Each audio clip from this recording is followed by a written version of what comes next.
Stories about the Wendigo have been told for centuries, echoing fears of humanity's darkest potential. Like all of the beasts of folklore, the Wendigo tales strike up visceral images of things we all fear. Here's the truth behind the Wendigo. So what, you might be asking, is the Wendigo? According to legend, the Wendigo could be one of two things. The first possibility is that it's a physical being, a hideous monster that stalks the northern woods, desperate to sate its unfathomable hunger. Different stories described it differently. Sometimes it had the head of a stag, and other times it was closer to a monstrous human, emaciated from constantly starving. It was sometimes said to grow in proportion to the size of the meal it had just consumed, making it impossible for the beast to ever eat its fill. In other stories, a Wendigo is a malevolent spirit that takes control of men's bodies, cursing them with an incurable need to consume human flesh. It was said that this spirit could possess a person who is overcome with selfishness or greed, leading them to acts of cannibalism. And his hunger becomes craven, insatiable. This sort of storytelling is mirrored in the folklore of other cultures. If you don't behave, then Krampus will take you, and if you're too self-involved, you'll become a man-eating forest ghoul. The Wendigo originates in the northern regions of North America with the folklore of the Algonquian indigenous peoples. The term Algonquian in this case refers less to a single tribe of Native Americans and more to a subset of cultures based mostly around Canada, the northeast U.S. coast, and the Great Lakes regions. Many of these societies shared similar dialects, and importantly, the life experiences inherent in a life spent in the punishing climate of the north. Starvation and exposure to the elements were very real dangers, and as with any culture, fears gave birth to stories and mythological personifications of possible threats. In the same way that concerns about the destructive potential of nuclear technology brought Godzilla to the modern world, a very real fear of desperation may have led to the proliferation of stories about the Wendigo.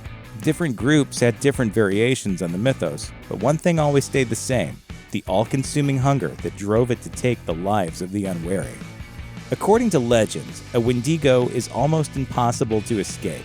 They are relentless in their pursuit of food and unaffected by the punishing elements. On their home turf, the unforgiving cold in the forests of the north, you're pretty much out of luck.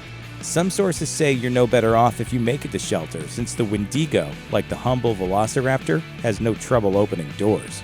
It didn't smash a window or break the door. It unlocked it. Wherever you go, the creature will follow, raking at you with grasping claws, tirelessly pursuing the despairing hope that you will be the meal that finally gives it satisfaction. Oh, and it's also worth mentioning that even if you do escape, you'll probably lose your mind.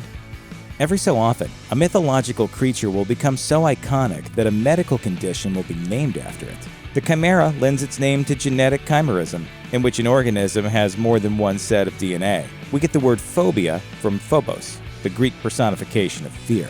Narcissism, hermaphroditism, and Proteus syndrome all come from ancient mythology. The Wendigo, too, has a namesake, and as you might expect, it's downright unpleasant. Wendigo psychosis is a fascinating condition with a storied history. It's a term for what happens to people who, for one reason or another, turn to eating other people.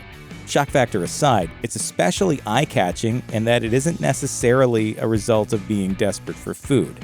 In fact, some of the most famous cases of Wendigo psychosis seem to have sprung up for no reason at all.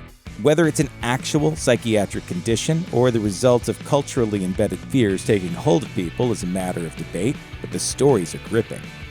For just over 40 years in the 1600s, a group of French missionaries of the Jesuit order traveled through New France, a wide swath of North America that is now comprised of Montreal, Quebec, and regions of the United States acquired during the Louisiana Purchase.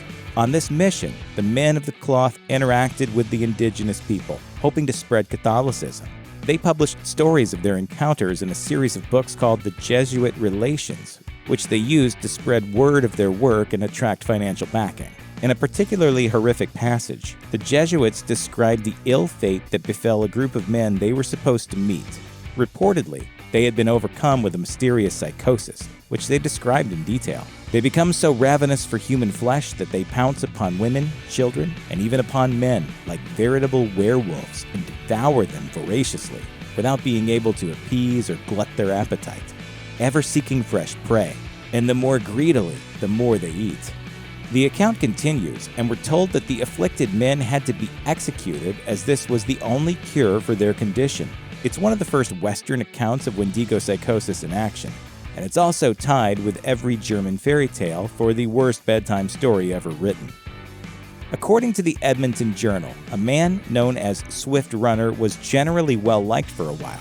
He was a member of the Cree tribe, and he had worked as a guide for the local mounted police. But toward the end of 1878, he took his family into the woods and walked into macabre history. The next time he was seen in public was in the spring of 1879. He claimed that his entire family, including his wife and 6 children, had died of starvation during the harsh winter months. The police at Fort Saskatchewan, however, couldn't help but notice that the man himself didn't look like he had missed a meal. They investigated his campsite and discovered grisly remains. Bones picked clean of meat, some with the marrow hollowed out. A skull with a shoe jammed inside. When confronted about the crime, Swift Runner confessed to having killed and eaten his family.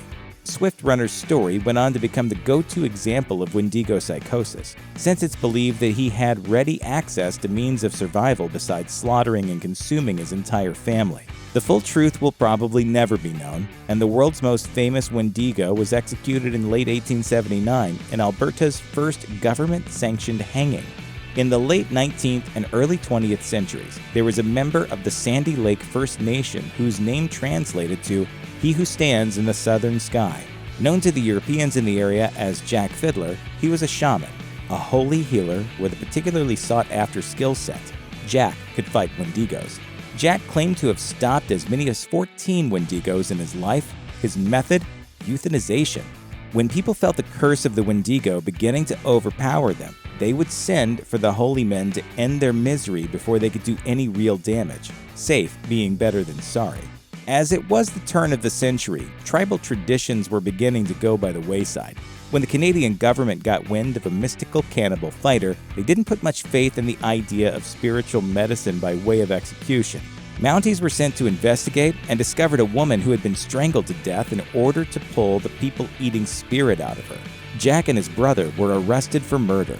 Before he could be executed, the shaman escaped from jail and killed himself.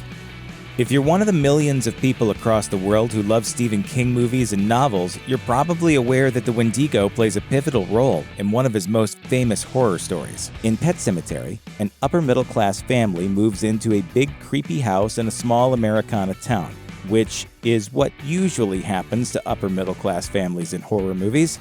Through their friendship with a local alcoholic and a series of merry mix-ups, they discover that they're living within spitting distance of a Micmac burial ground, abandoned by the natives because the ground was sour. In the 1989 movie adaptation, the combination of a woodsy area and a vaguely defined spiritualism was enough of an explanation to get audiences on board. However, in the book and the 2019 remake, there's a cannibal monster helping to cause trouble for the central family. Yes, the spirit of the Wendigo is what drives the actions of the undead in Pet Sematary. As if the central narrative wasn't creepy enough. For all of the evil attributed to the Wendigo throughout history, at least a little good has come from it. The Wendigo indirectly contributed to keeping Hugh Jackman employed for the better part of 2 decades. Starting in the 70s, Marvel Comics co-opted the Wendigo legend, taking myths about a bone-thin forest demon and subtly sculpting them into a comic book villain, 8 feet tall and covered in muscle. The Wendigo served as a Hulk antagonist, a man cursed with primal hunger after committing an act of cannibalism in the Canadian wilderness.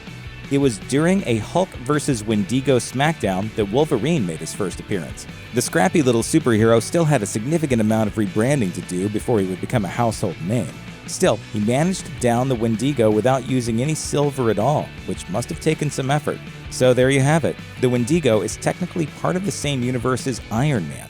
No word on when he'll be getting his own movie, or how the MCU would square having a flesh-eating death demon in the same cinematic universe as, say, Baby Groot, but they've made weirder things work. In much the same way that the spirit of the Wendigo lurks in the corners of the forest, its presence can also be felt across swaths of popular culture. They've appeared in more than their fair share of B-movies, as well as episodes of shows like Charmed and Supernatural. Frightening monster that it is, the Wendigo also makes a great target in the world of gaming. They're the main bad guys in 2015's Until Dawn. Most recently, they appeared in Fallout 76 as the hideous result of radiation-based mutation, featuring otherworldly stretched-out bodies, acid-laced teeth, and potbellies waiting to be filled with delicious wasteland wanderer giblets. There's even a mission where the player is tasked with killing one while dressed as a clown, because anything is possible in the post-apocalyptic world of Fallout. And for fans of adding a little horror show nightmarishness to their kid-friendly cartoon gaming, take comfort in the fact that the Man-Eater from the North can be adorably summoned in the Scribblenauts franchise. Horrifying. No matter what your thing is, it's nice to know that there are other folks out there who share your same interests. Luckily for the Wendigo, it's far from the only cannibalistic night sweat inducer in the field. Cultures all over the world believe that eating human flesh gives a person certain abilities, speed, strength, and mortality. There are the Iroquois and Seneca legends, for example, that tell the story of the Flying Head. The Flying Head is a giant, you guessed it, flying head, said to be taller than a man and hungry for human flesh. In some stories, it's the cursed head of a murder victim, out for delicious revenge. In other tellings, it's the fate that awaits people who turn to cannibalism in the first place. Many of the Athabascan tribes indigenous to Alaska, British Columbia, and the Pacific Northwest told stories about the Wet'suwet'en, another man-eater, said to be the result of a person being overpowered by old, powerful spirit animals. And what list of human monster amalgams that will devour you in your sleep be complete without fan favorite Baba Yaga? She's the occasionally friendly Slavic forest witch who lives in a chicken-legged hut and probably thinks you're delectable. So to sum up, the good news is that the Wendigo probably isn't real. The bad news is that, according to the law of averages, one of the other dozen or so cannibal monsters out there might be. Check out one of our newest videos right here. Plus, even more grunge videos about your favorite monsters are coming soon. Subscribe to our YouTube channel and hit the bell so you don't miss a single one.